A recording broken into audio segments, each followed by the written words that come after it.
तो अभी मैं लॉन्च इवेंट ही देख रहा था सैमसंग का गैलेक्सी अनपैक्ड, तो वहां पर लॉन्च हुए Galaxy watch 4, Samsung Galaxy Z Fold 3, Z Flip 3 और इनका बड्स।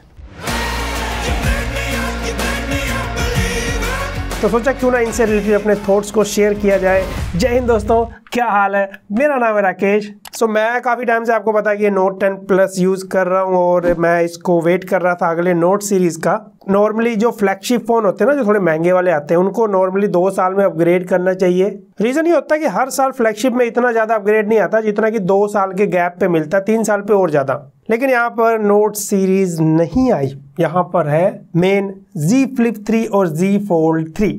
वैसे आपको क्या लगता है ये जो फोल्ड फ्लिप फोन आते हैं इनका मार्केट शेयर क्या रहता होगा? मतलब Z Fold 2 आया, अभी 3 आ चुका है। बार बार से देखेंगे तो इतना ज्यादा चेंजेस नहीं है। बेसिकली फोन को थोड़ा स्लिम किया गया है। जहां पहले 4500 mAh बैटरी थी, अभी 4400 mAh बैटरी वगैरह लगा के थोड़ा मतलब इस चीज को आसान किया गया। तो मैं ना ऐसे मार्केट शेयर पढ़ रहा था, काउंटर पॉइंट रिसर्च आप जानते होंगे, पूरा ऐसे एनालाइज करते हैं लोग। कई सारी कंपनियां फोल्ड बनाती है, लेकिन जो प्रैक्टिकल लोगों ने बाय किया था वो फोल्ड ही था, गैलेक्सी फोल्ड। तो काफी लंबी सी यहाँ पर चिट्ठी लिखी हुई है, क्या मार्केट रहा, कैसा मार्केट रहा। लेकिन यहाँ पर एक ग्राफ दिखाई दे रहा होगा आपको, मतलब एक पिक है।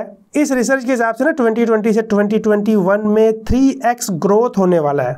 एंड जब तक 2023 आएगा वहां पर 10x 10 गुना ज्यादा ग्रोथ होगा।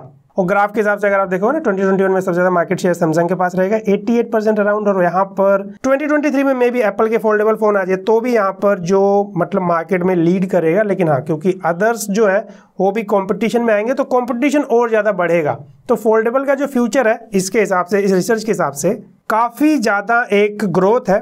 हाँ, महंगा होता है फोन, तो इस वजह से नॉर्मल लोग तो नहीं बाय कर सकते इसे। तो मैंने सोचा क्यों ना आपसे ये शेयर किया जाए। अब बात करते हैं सब्सक्राइब की नए चैनल पे तो जरूर करना। लेकिन हाँ, बात करने वाले थे Z Fold 3।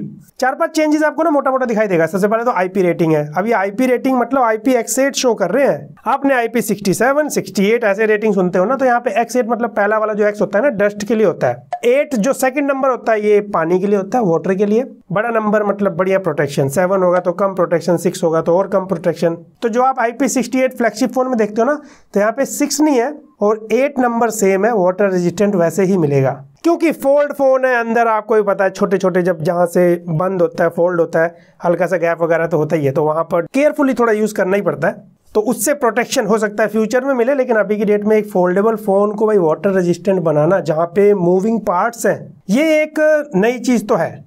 सेकंड पता क्या, मैं ऐसे लॉन्च इवेंट देखते हुए लिख रहा था फोल्ड वाले में डुअल डिस्प्ले होता है ना, भाई बाहर होता है, अंदर होता है। बाहर स्मॉल वाला होता है, स्मॉल क्या 6.2 इंच एक एमोलेड डिस्प्ले है। तो यहाँ पर इस बार एक तो 120 हर्ट्ज ऐड कर दिया गया। पिछली बार अंदर था, इस बार अंदर भी 120 हर्ट्ज है, बाहर भी। अंदर एक और चीज चेंज है, इस बार अंडर डिस्प्ले कैमरा है 4 मेगापिक्सल। सेल्फी का काम करेगी या फिर वीडियो कॉलिंग के वगैरह के टाइम, वह सेल्फी के लिए काम नहीं करेगा प्रॉपर, क्योंकि अंडर डिस्प्ले कैमरा आप जानते हो कि अभी ये मतलब इतना ज्यादा इंप्रूव नहीं हुआ है। तो फोटोज वगैरह इतनी अच्छी तो आने वाली नहीं है। बाहर वाला कैमरा लेकिन है ही सेल्फी के लिए।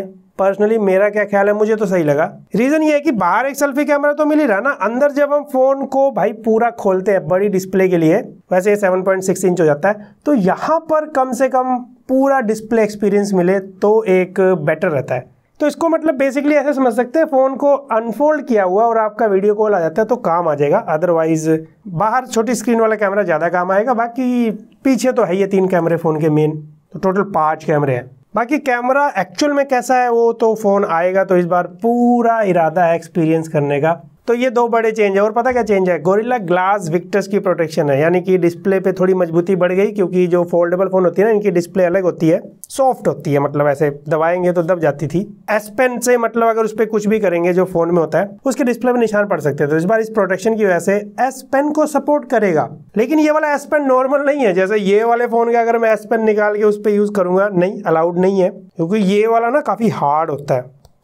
तो उसके चक्कर में एक ऐसा एस पेन बनाया जो कि अंदर की तरफ प्रेस होता है, एक तरीके से सॉफ्ट टच देने के लिए उसको बनाया गया। बट सैडली वही एस पेन मतलब मजा ज्यादा तब आता है जब इसको ऐसे यहाँ रख सके। ऐसे जेब में लेके कौन घूमेगा, या फिर आपको एक केस स्पेशली लेना पड़ेगा जो फोन को मोटा बल्कि बनाएगा और ज्यादा। तो मेरे जैसा इंसान भाई अलग से एस पेन लेके नहीं घूमता, वो तो मैं बस फीचर चेंज बता रहा था इसलिए, नहीं तो मेरे लिए तो ऐसे अंदर होना चाहिए तो ज़्यादा यूजफुल है। एक और चीज़ जो आपको सॉफ्टवेयर में चेंज मिलने वाला है, क्योंकि याद होगा आपका पहला फोल्ड आया था सॉफ्टवेयर ना, ऐसे फ़ोन को जब अनफोल्ड करते थे जो एप्लीकेशन थी वो प्रॉपर स्क्रीन पे काम नहीं करती थी। तो यहाँ पर इस बार Z Fold 2 में इंप्रूव हुआ, 3 में और इंप्रूव हुआ है। तो ये बेसिक चेंजेस थे। बाकी आपको पता है ये फोल्ड है तो जो भी स्नैपड्रैगन के साथ आता है, जो भी लेटेस्ट चल रहा होता है स्नैपड्रैगन 888 मिल जाएगा यहाँ पर। और जो प्राइसिंग मैं वीडियो शूट कर रहा हूँ अभी मुझे प्राइस नहीं पता एग्जैक्ट, मैं कमेंट में पिन कर दूंगा जो इंडिया प्राइसिंग आ सकती है। बाहर का तो मुझे पता है $1800, इसका मतलब 1,33,000।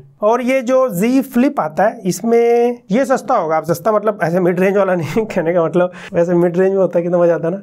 वैसे देखा जाए धीरे धीरे चीज़ें जैसे जैसे आगे जाएंगी ना, एक दिन और सस्ते होते चले जाएंगे। जैसे इस बार Z Fold 3 का जो बाहर का प्राइस है $999 है, 73,000 के आसपास से प्राइसिंग है। तो ये काफ़ी एक प्राइस को डाउन तो किया गया है। और अच्छी बात ये लगती है कि ये चीज़ें बढ़ रही हैं, प्राइस थोड़ा थोड़ा डाउन हो रहा है, थोड़ा थोड़ा और डाउन होगा तो बाकी सारे लोग भी इसको एक्सपीरियंस कर पाएंगे।